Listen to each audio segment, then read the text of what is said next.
Ora cocok ya? Ora cocok. Den kowe ora iso ngepaske. Ayo dikletak wae yuk. Hah? Piye arep tak kapake aku? Ngletak. Hah? Kupinge budek.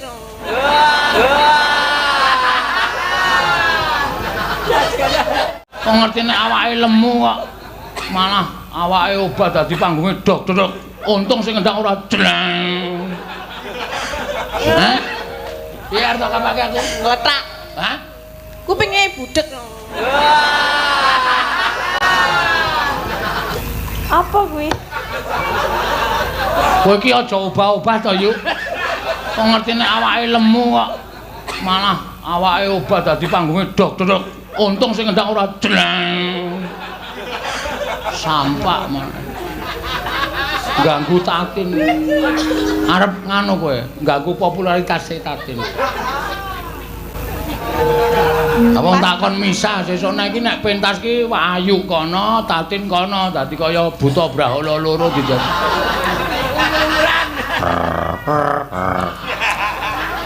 Ayo dikletak wae yuk. Hah? Piye arep tak kapake aku? Ngletak. Hah? Kupinge budek.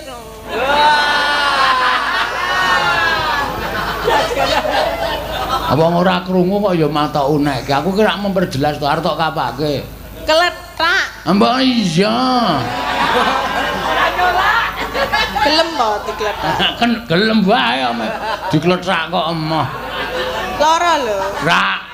Ini ya ora ana akak sing jeneng lethak ki panganane mesti atos. Nggon aku empok. Empok buang kalian kono. Ayo aja ndak ditemu.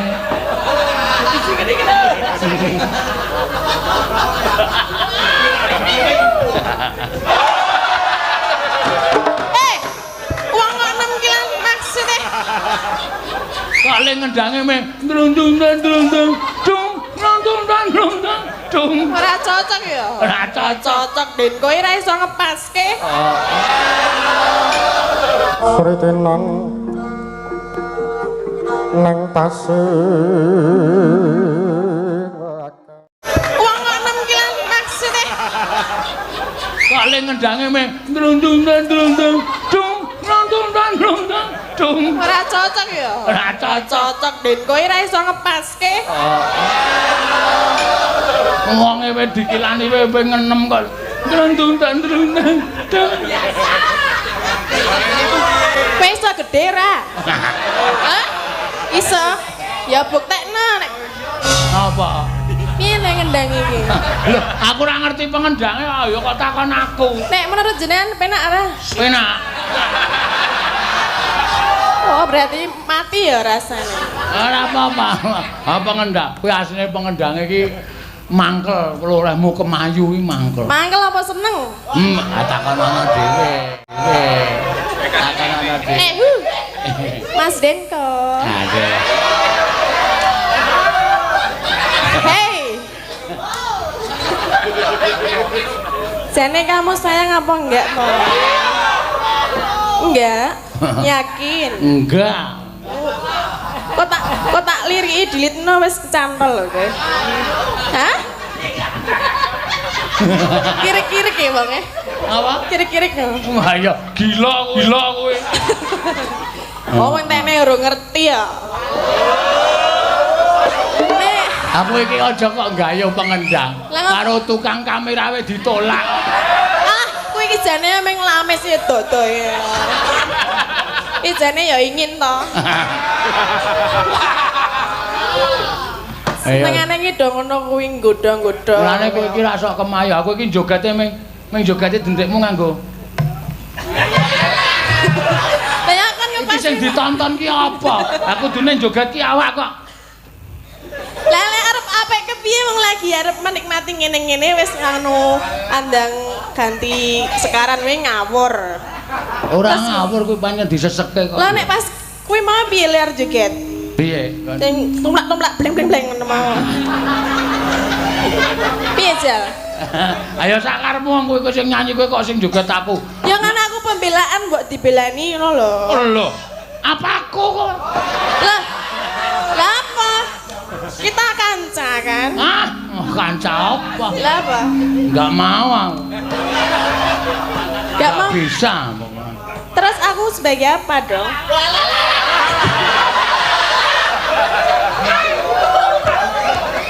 Aku iki karo aku meng partner kerja. Lah ya nek partner kerja nek ya aku dibelani aku dibully loh. Hah? Dibully. Nek ngene ya. Nek perkara kowe nembang terus diiringi kanca-kanca, kuwi manut kanca-kanca. Mulane ora sok aleman. Kendange wis ntuntung-tuntang kowe meng Lah lumayan aku gelem obah lho. tarian uler keket ngene iki. Iki mau ora aku joget. Ora.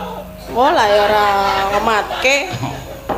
Yo gawe terus ke. Terus gak aku nek ngono ki. Ayo Denko sing apik Denko. Denko Oke. sing pek kok. Kurang ora. Pancen cangkeme tatin ki. Lah? Ora tau mlebu penakaran. Lah piye? Sing sae. Om Mas Denko. Sing sae nggih. Nah, engko nek Denko rak terus Denko ki nek dunekke sing sae terus jenggote rontok.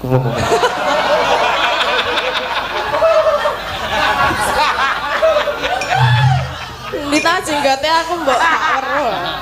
Oh iya. Ana jenggote. Ayo. Si arep patuk ya.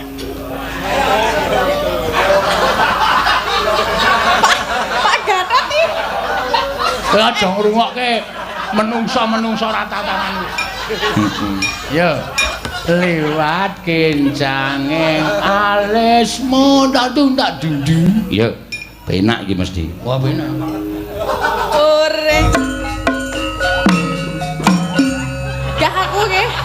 Pokoke gedene semene kok kendange mung cilik. Tenang dong. Wonge wis semono, wonge wis 6 kilan kok. Wong kok 6 kilan maksude.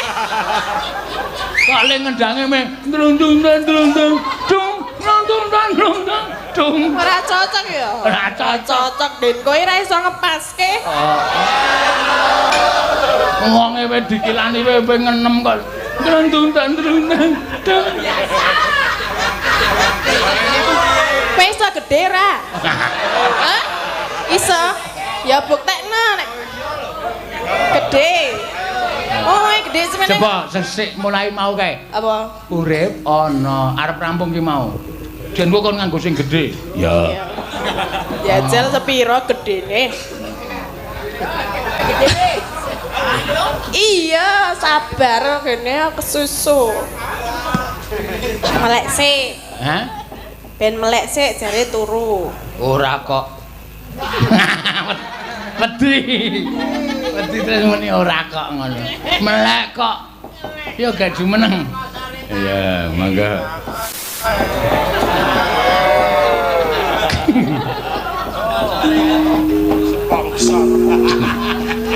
SpongeBob.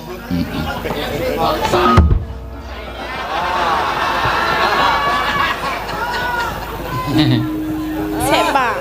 Semangat lho, iki amplope durung tak owahi lho, isi ana isine lho. Pak Dukuh Bima Martan. Iya. Dibawani Sesi Deman. Ora mripate we bening kaya ngono kok turu. Pun. Wis. Sadis tenan.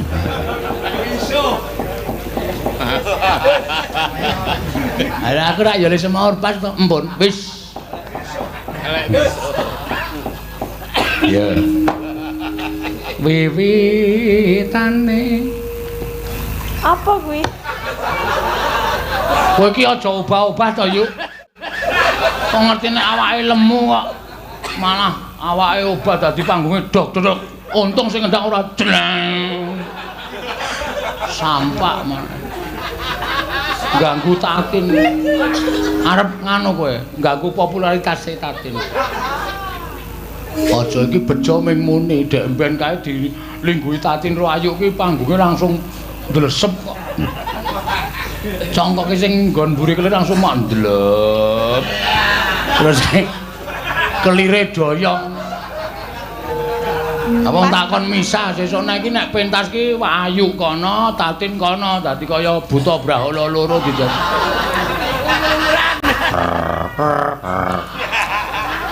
Ayo dikletak wae yuk. Hah? Piye arep tak kapake aku? Ngletak. Hah? Hah? Kupinge budek.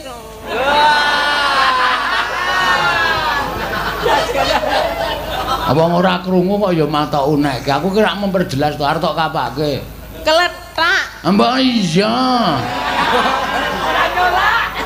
Gelem to dikletak. Kan gelem wae dikletak kok emoh. Lara lho. Rak. Ini ya ora ana akak sing jeneng letak ki panganane mesti atos. Nggon aku empok. Empok buang kalian kono. Ya aja ndak ditemu.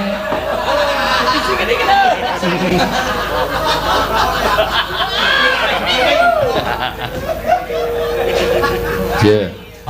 Piye nek ngendang iki? Lho, aku ora ngerti pengendange ya kok takon aku. Nek menurut jenengan penak ora? Penak. Oh, berarti mati ya rasanya. Ora apa-apa. Ha pengendang. Kuwi asline pengendange iki mangkel olehmu kemayu iki mangkel. Mangkel apa seneng? Takon ana dhewe. Takon ana dhewe. Mas Denko. Ada. Hey. Jane kamu sayang apa enggak, Toh? Enggak. Yakin? Enggak. Kok tak liriki dilitno wis kecantol lho kowe. Hah? Kirik-kirik ya, Bang ya? Apa? Kirik-kirik. Wah ya gila kowe. Oh, entene ora ngerti ya. Nek Aku iki aja kok gayo pengendang. Langop. Karo tukang kamera we ditolak. ah, kowe iki jane meng lames ya dodo ya. Iki jane ya ingin to. Senengane iki do ngono kuwi nggodha-nggodha. Mulane kowe iki ra sok kemayu. Aku iki jogate meng jogate dendekmu nganggo. Lah kan Iki sing ditonton ki apa? Aku dene joget ki awak kok. Lah lek arep apik kepiye wong lagi arep menikmati ngene-ngene wis anu andang ganti sekaran we ngawur. Ora ngawur kuwi pancen disesekke kok. Lah nek pas kuwi mau piye ler joget? Piye? Sing tumlak-tumlak bleng-bleng ngono mau. Piye Jal? Ayo sakarepmu wong kowe sing nyanyi kowe kok sing joget aku. Ya kan aku pembelaan mbok dibelani ngono lho. Lho, apa aku kok? Lah. Lah apa? Kita kanca kan? Kan? Kanca apa? Lah apa? Enggak mau aku. Enggak mau. Bisa pokoknya. Terus aku sebagai apa dong?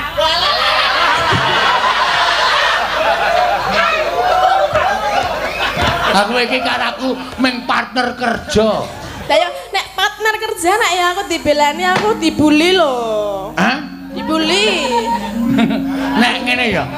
Nek perkara kowe nembang terus diiringi kanca-kanca, kuwi manut kanca-kanca. Mulane ora sok aleman. Kendange wis ntuntung-tuntang kowe meng. Lah lumayan aku gelem apa lho. Tarian uler keket ngene iki. Iki mau ora aku joget. Ora. Oh lah ya ora ngematke. Ya gawe terus ke. Terus gah aku nek ngono ki. Ayo Denko sing apik Denko. Denko Mesake. sing pek kok. Kurang ora. Pancen cangkeme tatin ki. Lah? Ora tau mlebu penakaran. Lah piye? Sing sae. Oh, Mas Denko. Sing sae nggih. Nah, nek Denko rak terus Denko ki nek dunekke sing sae terus jenggote sae terus jenggote rontok.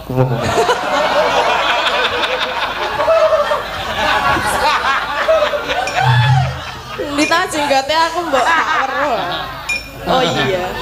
Ana jenggote. Ayo. Si arep patuk ya. Pak Gatot iki. Kowe aja ngrungokke menungsa-menungsa ra tatanan. Yo. Liwat kencanging alismu tak dundu. Yo. Gak aku nggih. Pokoke gedene semene kok kendange mung cilik. Tenang dong. Wonge wis semono, wonge wis 6 kilan kok. Wong kok 6 kilan maksude. Kok le ngendange mung drundung drundung dung drundung drundung dung. Ora cocok ya. Ora Cocok Den kowe ora iso ngepaske. Wonge wis dikilani wis ping 6 kok. Drundung drundung dung. Kowe iso gedhe ra? Hah? Iso? Ya buktekno nek gedhe. Oh, gede semene. Coba sesik mulai mau kae. Apa? Urip ana arep rampung ki mau. Jen kok kon nganggo sing gedhe. Ya. Jajal sepiro gedene? Gedene. Iya, sabar kene kesusu. Oh,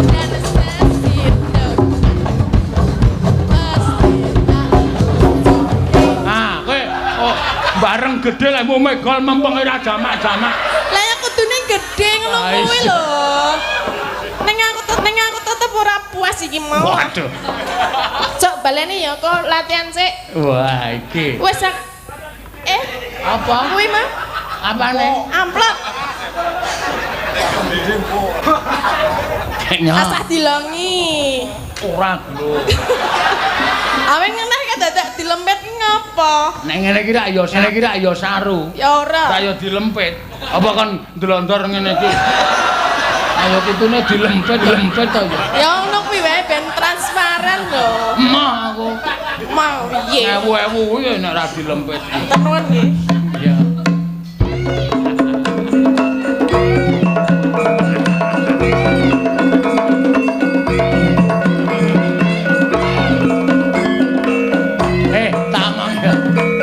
Tatin ki nek wis entuk dhit tak mbok tabuhi apa-apa tem joget.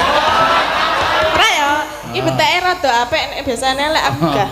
Oke lagi nampa dhuwit ki mbok tok tabuhi nganggo wong goleki cah ilang kae wae bobropring tetep joget. Seneng ira jamak-jamak ya gong apik. Kon ndelondor ngene iki. Ayo kitune dilempet to ya. Ya ngono kuwi wae ben transparan. Tetep joget. Seneng ira jamak-jamak ya gong apik. Satpol PP.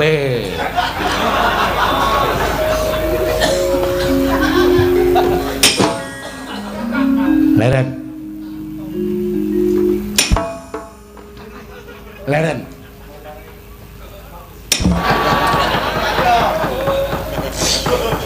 Anggere wis kewer-kewer kae wis ora wedi apa-apa pokoke. Tumbang tok wis ora awur-awuran. Ning nyatane sakmenika gi sampun paripurna anggenipun tumindak mboten prayogi. Nglampahi ingkang mboten prayogi menika sampun leren. Mau tak tari aku semari syukur. Alhamdulillah kula ya sampun mantun.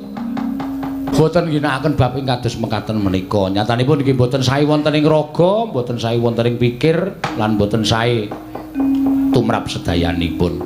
Ning nong. Ya wis kaya mesin kok ya, Tru. Ah iya. Sesekit mau sore tekan nyamene kok ya ora do rumangsa kesel. Nek entuk sambat ya wis kapok rencane. Nek entuk sambat, wong nek sambat ya entuk bajing-bajing. Ha iya, heeh. Kudu profesional ning jeneng wong nyambut gawe kudu profesional. Ora kena sambat loro. Iki ana sing loro siji. Wah iya. Tusio, rasa ditiliki, rasa. Disantuni. Kene wae kekurangan santunan kok. Nyantuni Tusio. Wis men, kancane do girong ra gelem gironge mbok men kuwi. Nek wonge nyetel keloro-loro lho. Wis mancen tak gawe grantes kok pikir. Iya, matur sembah nuwun karo Pak Saipul, Gong. Heeh, iki wis kepareng paring Aku ya kaget lho, lagi bengi iki asli sumpah ora gol gawe-gawe. Bima Martani aku lagi ngerti iki. Oh. Sing biasane ya Sela Martani, Taru Martani. Iki ana catetan ning jadwal kok Bima Martani iki apa sing nanggap Ndara Werkudara kaya kudu. Panjen ngene iki kelurahan Bima Martani. Salor tambahan. Nek mbiyen jaman isih dolan karo Lek Kuswala ya jedal-jedul nek tambahan kono ya terus heeh. Karo ngesak botol. Ha iya. Saiki wis ora ya kok. Wah, saiki wis tak tinggal jauh-jauh. Anu jenenge gagas karo awakku. Ya wis syukur. Apik kuwi. Ya wis ade muga-muga nguncupake asta kunjuk ngersaning Gusti penyari Bapak RT 05 sing wis dilantik bisa amanah ya bibit coklat ya iso ngrembaka terus ya Pak Saipul tansah peparing dedana karo nuwun sewu minangka dadi kewajibaning wong sing kedurungan brana picis wong sing kedurungan bondo donya kuwi rejekine sak 2% dudu nggone awake dhewe nanging pancen dadi kagungane wong sing mbutuhake kaya to bocah yatim piatu mbok-mbok rondo sing wis sepuh ya ranti gawean ki dadi tanggungan terus wajib disantuni heeh ngono iki ya apik ayo bapak-bapak duda sing ora gawean sing wis sepuh karo bapak ibu sing jompo sing wis sepuh kuwi wajib entuk santunan ya wong sing jeneng monggo panjenengane kuwi 200 wong lho Reng bayangno 200 bocah disantuni kabeh kuwi tok nggo conto tok nggo patuladan tepakno awakmu dhewe mergo rejeki iki kudu nggonmu dhewe ning yen bisa-bisa rejeki iki ratakno sato ben padha iso ngrasake. Sing entuk rejeki kowe ning sing ngrasake wong akeh. Wo rejekimu kaya grojogan banyu mili ora ana enteke. Ha ya terus tenan. Ning nek kowe entuk rejeki kowe cethil karo kiwa tengene, wah ya wis ming diparingi sedhela wae. Engko bar kuwi terus kowe ngrekoso lemu golek rejeki. Ning nek rejekimu iki tok ratahi karo tangga teparo sanak kadang mitra kawruh. Kiwa tengen sing wajib ngrasakake tok wenehi rejeki ben iso melu ngrasake wah tenan gemlontor kae muga-muga isa ya terus ha iya ora muga-muga kudu iso mergo kuwi kewajiban ya tak niati tenan tak niati ha mula nek ana kanca nyambut gawe kira-kira kepiye ngono kuwi iki kowe ya nyantuni Reng wingi kowe dilapori mobil sinden ketabrak neng jalan tol Ngawi. Edok-edok turu ta kowe? Aku turu tenan yo nyuk tak plathok ndasmunan kowe. Aku ki turu tenan tekan omah iki lagi dikabari nek mobil sinden ketabrak nganti mubeng-mubeng untung ora glimpang sing nabrak. Sing gender pas turu neng jog mburi iku. Mongko sing ketabrak pas sirah. Terus delek-delek ora omong apa-apa kae meneng wae. Lah kuwi wajibe lek geter iki sesuk nek prei bancaan. Kok bancaan lho wis diparingi slamet karo sing gawe urip kok. Lho nek lumrah ditatap nganggo montor buantere 140 luwih. Kayak kene mlakune ping 80 ku rak mobile nganti mubeng. Kaya ngono kuwi nek slamet rak ya isih diparingi slamet to. Mula kuwi saiki ki urip ki rak mung gumantung karo sing gawe urip kok. Heeh. Nek lumrahe kan mesti nuwun sewu, tatu sirahe. Ning gandeng nuwun sewu, sirahe iki wis ndablek. Ora bakal iso tatu. Iki senengane ora. Ayo terus do nembang terus. Yo. Gamelane dijereng kok. Sore mau udan. Ane mergo donganing para lenggah sing nalika sore mau wis diwiwiti pengajian, Bapak Kiai wis ngendikake sarta wis ndonga bareng-bareng udane terang nadyan deres sedina ning saiki wis terang. Ha iya. Wis diparingi donga saka Pak Kiai, nyatane ya terang ya terang, ayo padha tetembangan sing kepenak. Ya, ngaturake apa? Ya aku sing tuwa ya tak tetembangan terus. Ya. Apa? Sapa sing kepareng mbok suwune pambiyantu? Tak nyuwun suarane adikku wedok. Adimu po? Adikku pernah itu. Mbak Ayu Purwalestari. Kuwi senengane sok ngadek-ngadekke sok Mbak Yok kuwi. Ya wis ben ngarang ya Mbak Ayu Purwalestari. Oh iya. Tok suwune apa? Ya sing kepenak, sing iso dienggo piyai sepuh, gandeng sing mresani ya piyai sepuh ya ana, sing enom ya ana. Gathik glinding. Wah lah kuwi. Ya, coba kaya ngapa? Karo men kanca-kanca leren truk mesake ngrekoso tenan lho nabuh aku wis tau ngrasake nabuh lho. Demung sedina ya tangane ya kaku tenan. Ah aja demung, ngecer.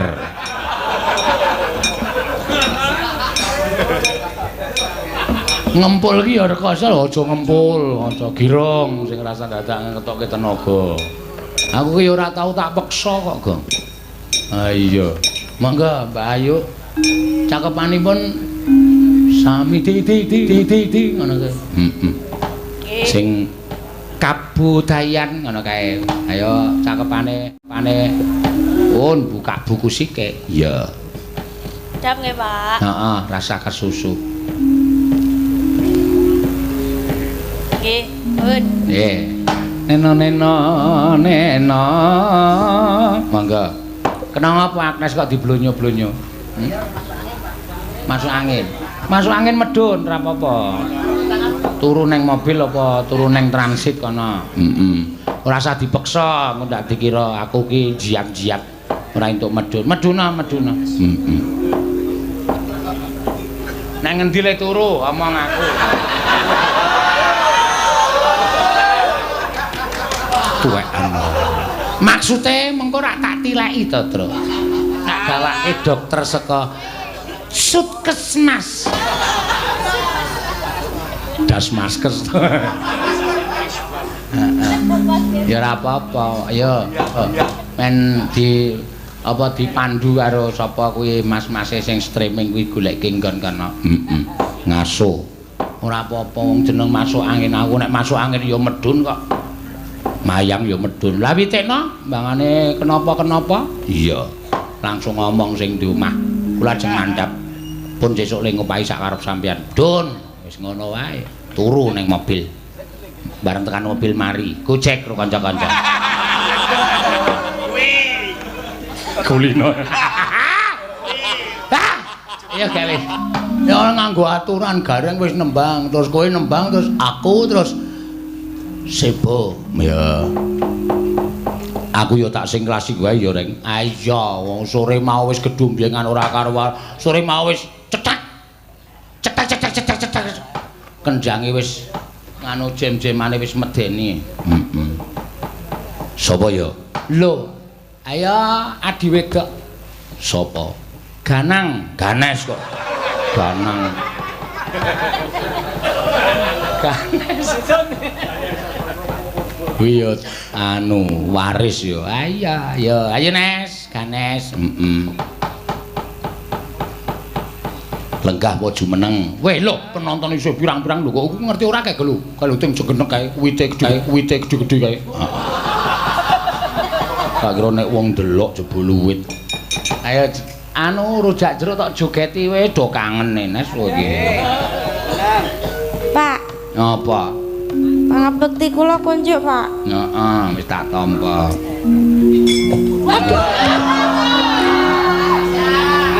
Sinden kok nyambi asah-asah. Mboten. Wis numplaki orisa lho. Kene tak lapi kene sah. Ngalup bae lho. Mbok aku dina iki minggu esuk ta iki. Pengen olahraga ya rasane. Ha iya. Ya Nes. Ya. Rujak jeruk. Nggih, Pak. Ya, dibawani. Nggih, Pak. Kowe kok suwe mau bengi kowe ke dapur ora menyang. Sinten? Sinten? Mau bengi. Lah kan kula kan mau ngomong to, Pak. Kula ajeng priksa. Ngapa ya? Priksa untu, Pak. Mbok ora sanggo untu.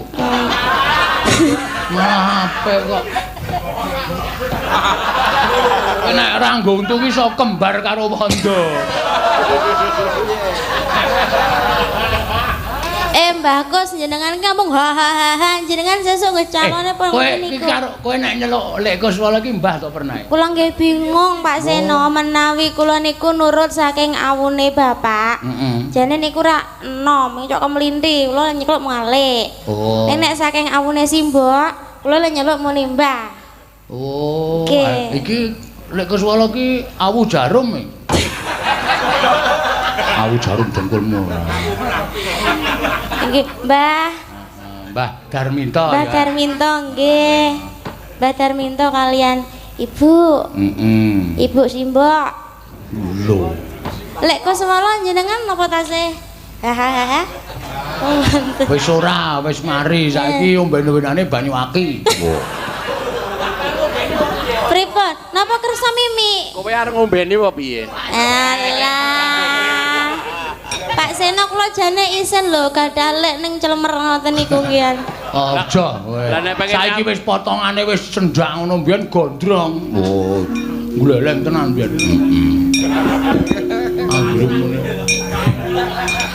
Iya. Aku kelingan jaman semono lara lopo. Ha iya. Melu Mas Kaca.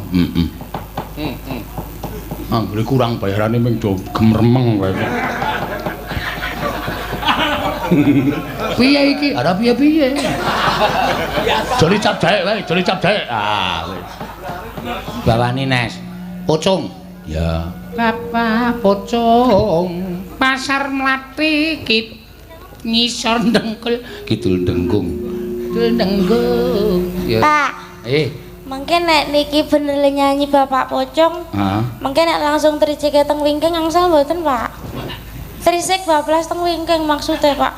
Ajeng mejeti Agnes. Trisik langsung bablas nguyuh ngono ta maksudnya? Mboten ajeng mejeti Agnes. Ya ya entuk heeh kan. Nggih, tenang nggih, Pak nggih. Ngomong ana Agnes kon mengkurung tak idak-idake. Yo ya. Ya. Niki karang nek weruh panganan kaya ngawe-awe ora. Nek ngerti kula, Pak. Nek ngerti kowe? Ngawe-awe mboten. Ora. Mau. Gaya. Bisa sedulur. Alah. Piye sindenku rak bebas-bebas ta, Tru?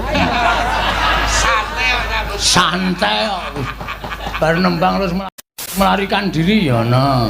Ya, manen ora apa-apa, Kong. Sing jeneng bantu karo kancane. Jebul Ganes ki tukang pijet. Oh. Ora kacamata ya. Nyatane arep mijeti Agnes ki mau dhek ngerti aluran-aluran nggon penyakit-penyakit kuwi. Ya iki mengkari nawala siji sing urung iso diaturake, Gong. Kakang Semar. Ora nyono babar pisan. Jebul dina samengko para Pandhawa kewirangan. Wiranging para Pandhawa disababake saka pokal gawene. Ya kuwi anakmu ingkang nerak pacak ngrajang perbatang. Sing lar saka unggah-ungguh sarta tata krama. Ing atase amung derajating Panakawan. Ing atase amung derajating ceplik. Kowe kuwi mung batur, lha kok dadi anakmu ora mbok kandhani. Mangke riyen to. Mangke riyen anak kula enten apa kok mboten kula kandhani niku sampeyan mara-mara terus nesoni kali Semar niku. Koko Prabu Mandura paring dawuh yen to dina samengko Bagong wis memirang kelawan para Pandhawa wani gonjak kelawan garwa ing Ngastina ya kuwi Kakang Mbok Ayu Banowati yen kowe ora iso ngandhani anakmu aku ingkang bakal ngandhani Bagong Semar.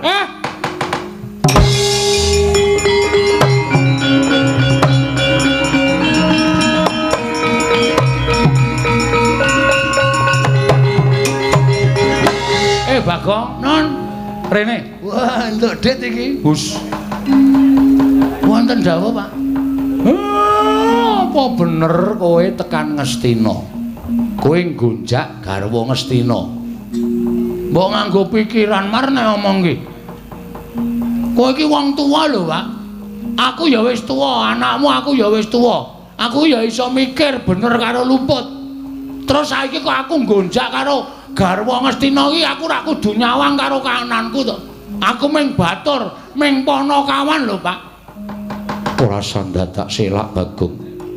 Yen bapakmu ora iso ngandhani karo kowe, aku ingkang bakal ngandhani karo Panakawan Bagong. Ewadene kowe ora kena dikandhani gunane apa Janaka duwe Panakawan. Ingkang mung bakal memirang kelawan Arjuna.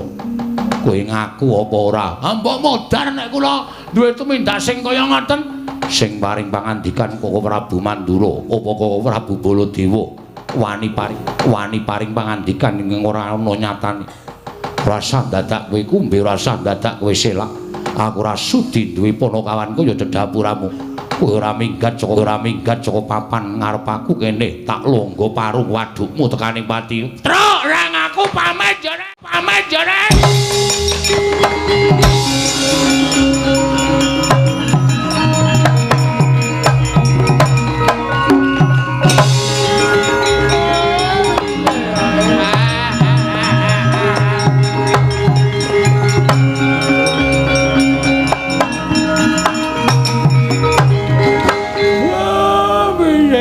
Kawan kae kok Bagong kok malah melayu lunga sajake Bagong wis ora duwe kata-kata wae dingo ngersane Ndara Janaka karo Bagong kandhan kata-kata iki ora iso matur ngersane Ndara Janaka iki aku kudu nyatake nek ora ana nyatane anakku cilik loro gedhe ning apa-apa tak tempuhke pendawane.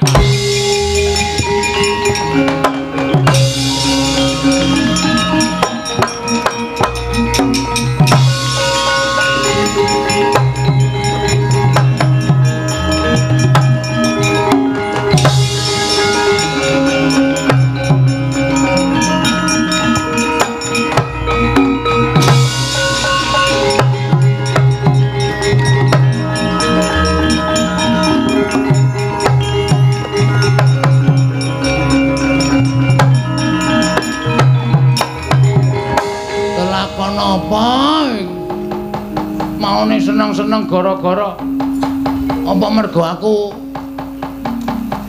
gara-gara ngawur apa ya kok dadi malah aku ketiban lara anu lelakon sing kaya ngene iki walah wis Semar aku ora tumindak dosa Pak ring aku ya ora tumindak sing elek ning Ndara Janaka sajake wis duka tenan ya aku ora memper wong Ndara Janaka karo Dewi Banawati iki ana hubungan sing ora dingerteni karo sapa-sapa ning aku ngerti.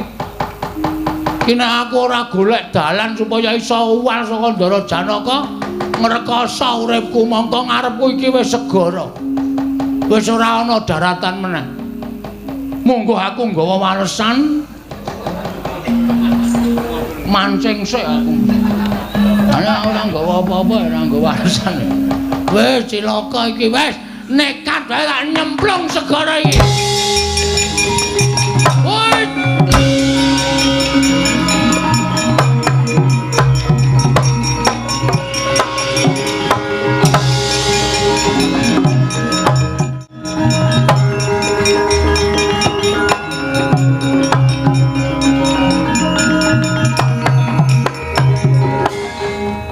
Yen pancen kowe wis ngakoni keluputanmu Bagong, ikhlas karo nyawamu tak dongake muga-muga nggonmu mati iki mau tinampa dening panguwasaning Dat Kamurwengdat nyaur karo keluputanmu kowe Panakawan Bagong.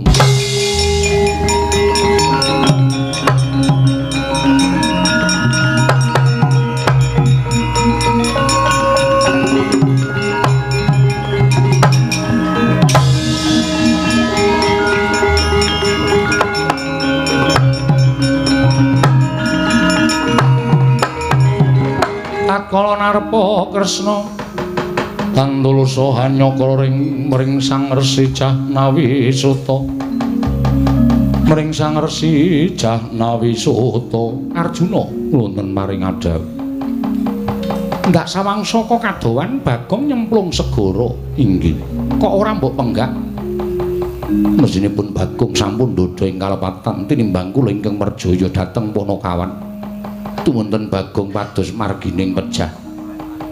Kose aja banget nggonmu ngluputake kelawan Panakawan Bagong. Saka pangrasanipun Kakang luwih becik lamun Siadi lan pun Kakang lumarep ana negara Ngastina. Nanjeke kelawan Yayi Ratu Banawati apa pancen para nyata Bagong tumindak ingkang ora prayoga. Yen pancen bener ya wis tegese Bagong nyaur karo keluputane. Nanging yen ora ming saka pangreka dayaning para sata Kurawa ingkang bakal mipriri marang kekuwataning para Pandhawa. Arjuna, nadyan Koko Prabu Mandura kuwi kadangku sepuh. Nanging Koko Prabu Mandura kuwi dadi pengayomaning para sata Kurawa bisa uga merga kewalik penggalihe wekasan mentala gawe urup-urup lawan para kawan Bagong Koko Prabu Kasinggihan.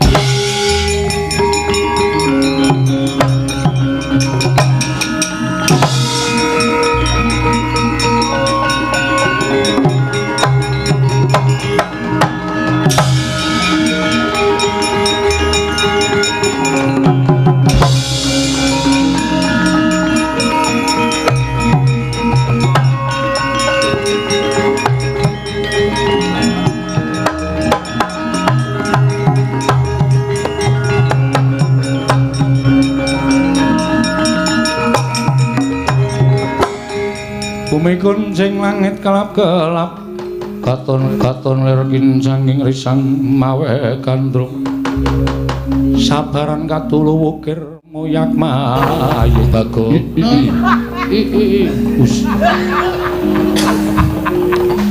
ulun ingkang merpeki lawan jeneng kita sapa ulun iki dewa Sang Hyang Baruna ingkang jaga samudra. Wah Baruna Sang Hyang wonten menapa Bagong ulun ngerti lawan lelakon kita sayektine kita ora nandhang luput nanging diluputake dening para Pandhawa wekasan kita golek dalaning pati mengkaten inggih terus kemarengipun pukulun ulun bakal sak biyantu lawan jeneng kita lan kita ulun jarwani pripun sejatine pancen ana ingkang ngembari kelawan jeneng kita ingkang wujud Bagong mapan ana negara Ngastina Panakawan.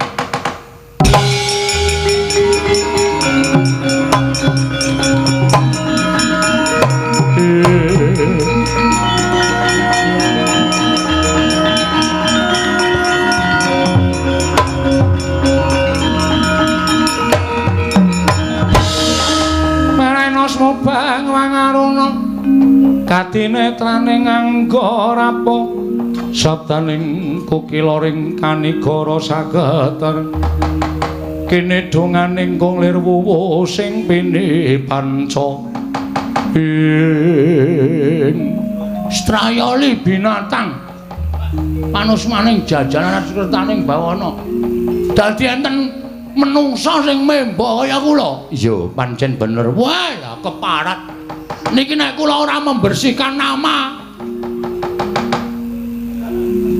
nyucekke jeneng kula paling boten dilondre supaya resik jeneng kula elek gedhoane Bagong tengesaning para Pandhawa kita bakal ulun dandani nggon metu saka samudra. Dandani cara napa? Kita manut karo panjenengan ulun. Oh nggih ngestakaken dawuh supaya aja nganti kawistara. Kita nyaket ana negara Ngastina. Mengko yen ana wong kang njaluk tulung supaya kita mateni sarta ngrangket Bagong kang mapan ana negara Ngastina. Kita nyaguwana. Oh nggih. Dadi jalaran kita ketemu kelawan Bagong ing mapan ana negara Ngastina. Sendika ngestakaken dawuh pukulun.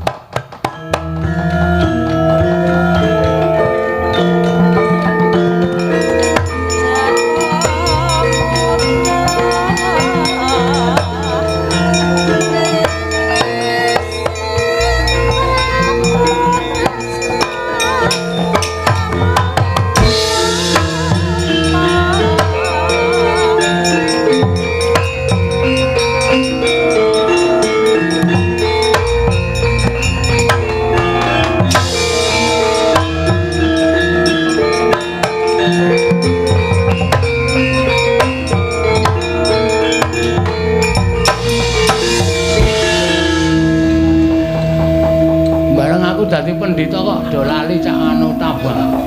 None none none none.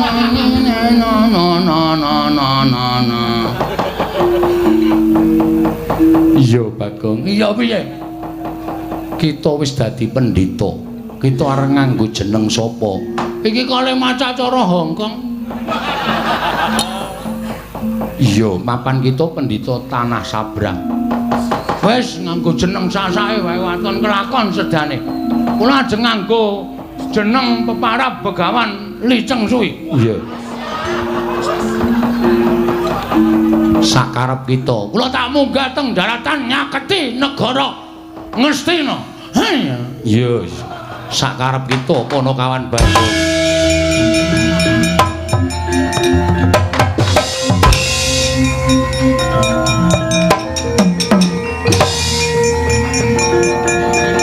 Sritinan nang tasih